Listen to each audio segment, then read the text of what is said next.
السلام علیکم دوستانو، څرنګه خی صحت مو ښه دی؟ څرنګه چې تاسو ته معلومه ده چې مونږ د مهنت په باره کې ویډیوګانې خو ډېرې زیاتې جوړې کړې دي چې تاسو مهنت کوئ نو د هغې صله به چې کوم دی په الله باندې پرېږدئ، خو تاسو مسلسل مهنت دی.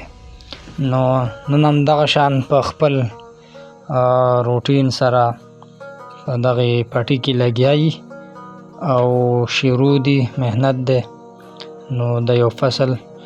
نو دغه شان تاسو ته دا خبره ظاهرول غواړم چې کله یو کار کوئ نو د هغې د مهنت لول چې کوم دی نو د هغې انتظار مه کوئ چې د مهنت سره سره به موږ ته ډایرکټ د هغې صله میلاویږي.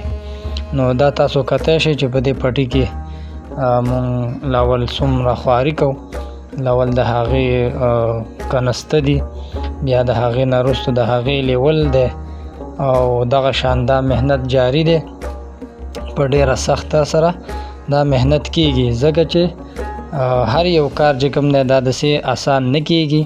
هر یو کار چې کوم دی دا ډېر مهنت غواړي او پرله د هغې نه وروستو چې تاسو د هغې ته ټیم ورکوئ، بیا د هغې پالل دي، بیا د هغې وروستو چې کوم دی نو الله به مونږ ته د هغې صله راکوي. نو دا تاسو کتی شئ چې د لیول نه پس اوس په دې کې مونږ چې کوم تخم دی، کوم بیج دی، هغه پکې نالو.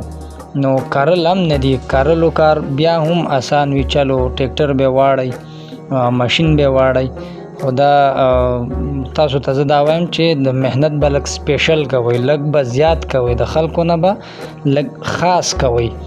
نو هم په دغه سلسله کې موږ هم د خپل مهنت لږ وسیع کوو، لږ مضبوطو په دې وجه چې د هغې صله چې کوم د هغه موږ ته 2 چنده 3 چنده میلاو شي.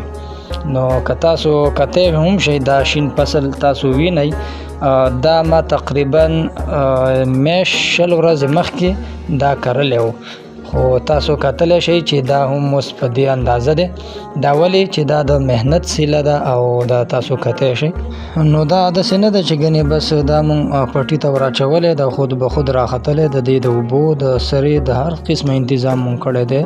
نو تاسو ته هم دا وایم چې هر یو کار کوئ نو په هغه کې د خپل زړه نه مهنت کوئ او د زړه نه کوشش کوئ، نو انشاءالله چې لرې نه ده چې تاسو ته به د مهنت هغه صله چې کوم د هغه په یو په سله میلاویږي او په ډبل به میلاویږي.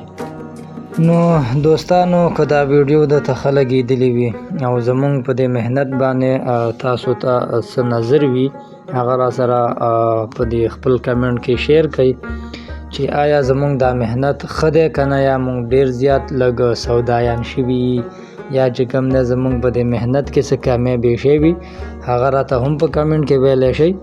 او باقي که ویډیو هم خوښه شوي وي نو لایک او کمنټ مه هېروئ او چینل در سره سبسکرایب کړئ او له خپلو ملګرو سره شریکه کړئ او همداسې معلوماتي ویډیوګانو دپاره زموږ چینل سبسکرایب کړئ. نو د بلې ویډیو پورې ماله راکړئ اجازت، میلاویږو به انشاءالله په بله ویډیو کې. د الله په امان.